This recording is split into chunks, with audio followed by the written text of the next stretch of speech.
Вы смотрите «Актуальное интервью», в студии Надежда Саханская. Здравствуйте.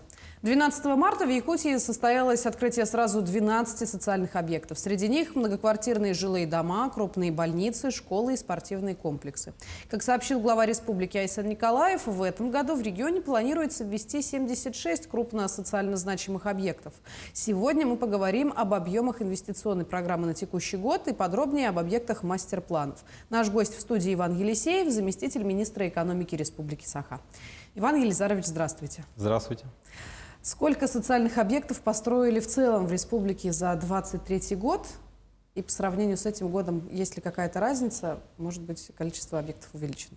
Да, у нас в прошлом году в целом за счет всех источников финансирования введено 57 объектов социального назначения, в том числе 13 школ на 2981 место, 6 детских садов на 360 мест, 6 объектов культуры тоже было введено, да?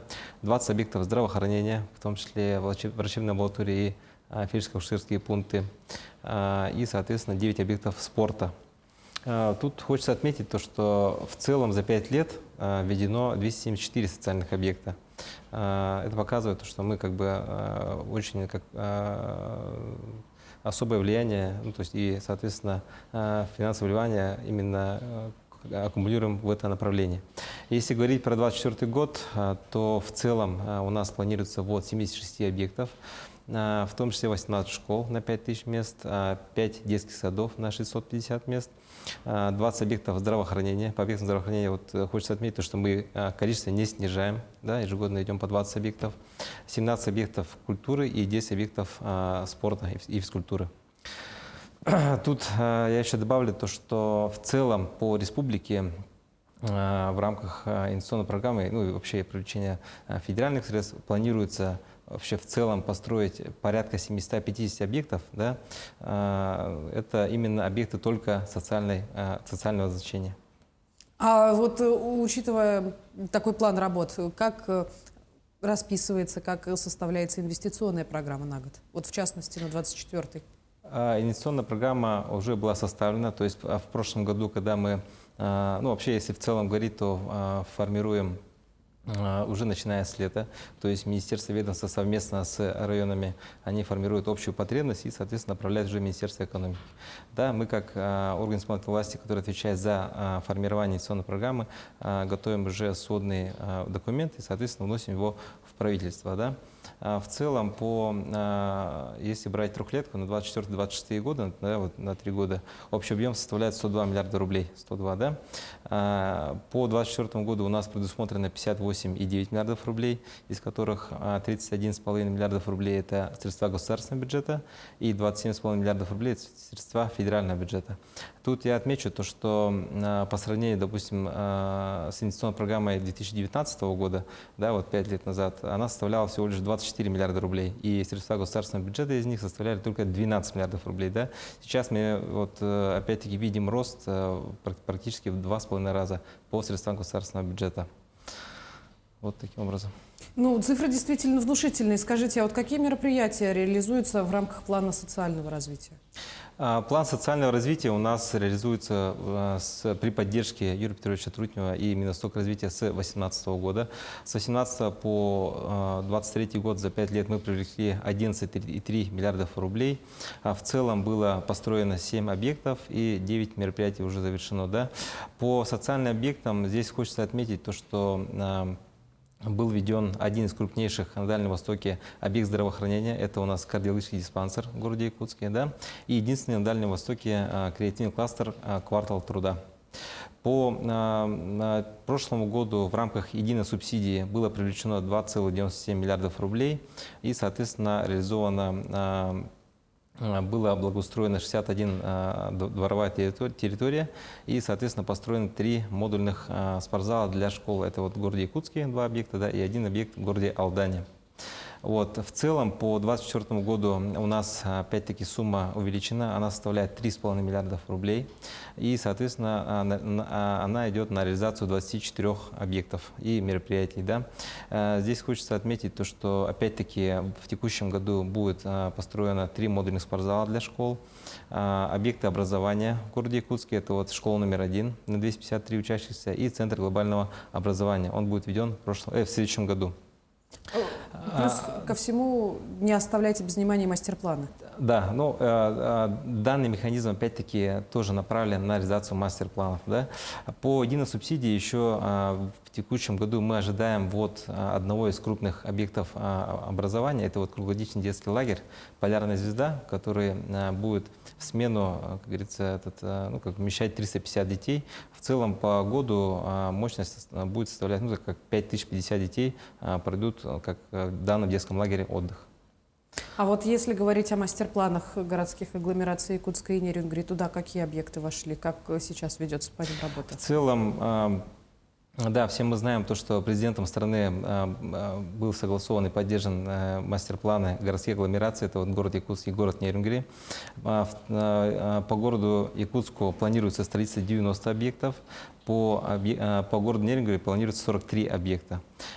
Здесь хочется отметить то, что в целом они направлены будут на строительство объектов образования, то есть 24 школы, да, 18 детских садов и, соответственно, объекты здравоохранения. Кроме того, предусмотрены объекты в сфере экологии и иных сфер, которые будут влиять на повышение качества жизни наших граждан. А чего позволит достичь реализация мастер-планов? Вот ведь до вот этого словосочетания все говорили о генплане, который вот немножечко сменил вектор развития. Ну, как мы планируем, к 30 году у нас в целом планируется увеличение по городу Якутску, да, вот, например, увеличение городского валового продукта на 42%, она составит 370 миллиардов рублей. Производительность труда увеличится на 24%. Доля граждан в креативной экономике составит увеличение 16%. Строительство Ленского моста также обеспечит круглогодичное сообщение 87% населения, да, и, соответственно, будет рост еще населения до 418 тысяч человек к 2030 году. По городу Нерюнгри мы ожидаем рост численности населения до 61,4 тысяч человек. Валовый городской продукт увеличение составит 130%. Иван Елизарович, напомните, пожалуйста, вот в рамках строительства объектов по мастер-планам требуется немало средств. Это федеральные, региональные бюджетные средства. Какая сумма выделена в общем? В целом по городу Якутску на реализацию мастер-плана необходимо 440 миллиардов рублей. 448 миллиардов рублей, из которых 202 миллиарда рублей мы планируем, что привлечем за счет федерального бюджета. Порядка 160 миллиардов рублей будут привлечены за счет небюджетных источников. И порядка 76 миллиардов рублей уже будут предусмотрены в рамках государственного бюджета республики. А внебюджетные источники – это как раз инвесторы? Да, это инвесторы. Как работаете с инвесторами? Какие механизмы применяются в этой сфере?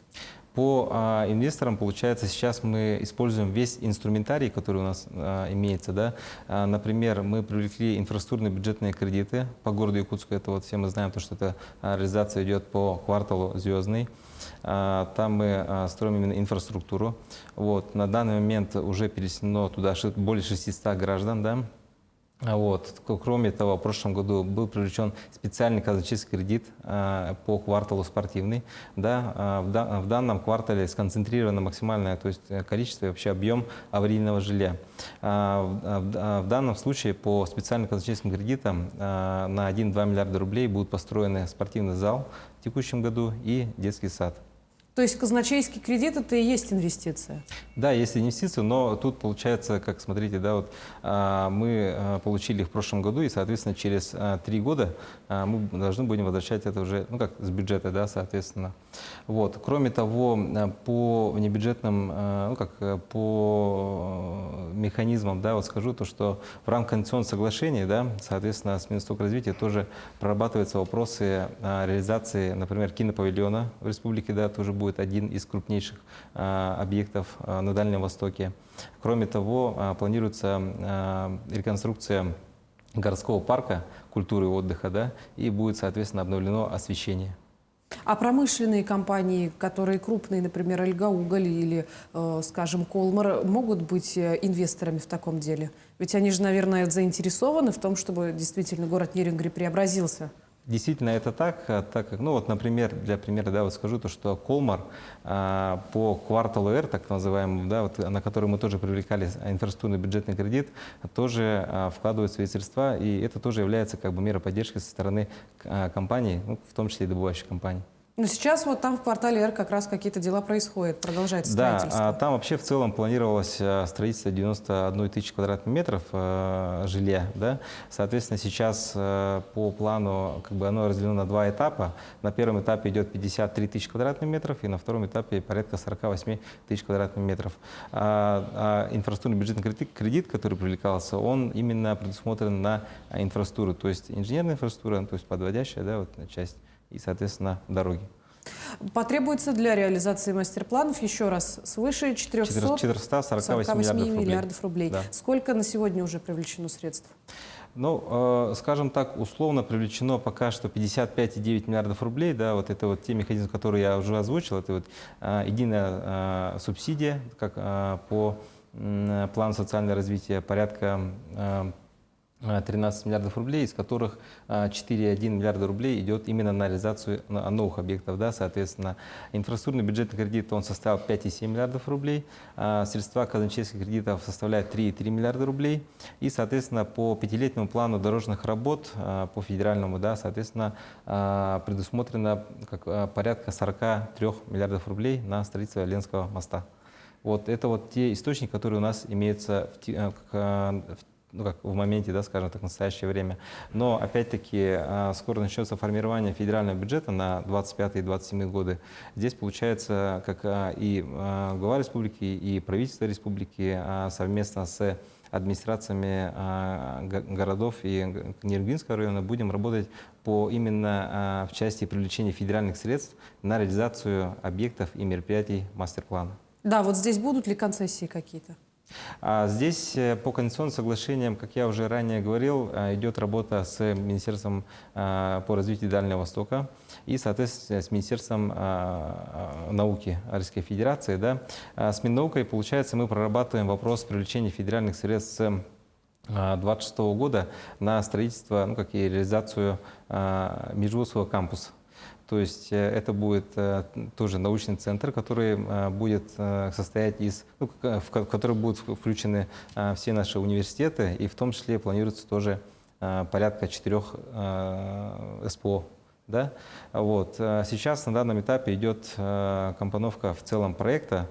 В начале марта у нас уже была стратегическая сессия с участием и соответствующих министерств, и научного сообщества, да, и в том числе студентов университетов и колледжей, скажем так. Да.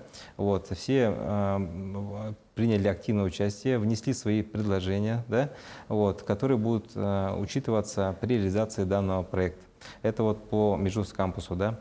А по дальневосточной концессии, вот то, что мы планируем, это вот кинопавильон, это освещение и реконструкция парка культуры и отдыха. Здесь, получается, мы будем уже отрабатывать с Корпорацией развития Дальнего Востока и с Министерством по развитию Дальнего Востока. Но мы не говорим здесь о том, что какой-то объект в мастер-плане имеет приоритетность над другим. У нас каждый объект имеет такую же приоритетность. Каждый объект важен для каждого гражданина, и он будет влиять, опять-таки, повторяюсь, на качество жизни наших граждан. Я благодарю вас, Иван Елизарович, что нашли для нас время и в целом за содержательную беседу. Будем рады видеть вас в нашей студии. Спасибо. Напомню, вы смотрели актуальное интервью. До встречи в эфире.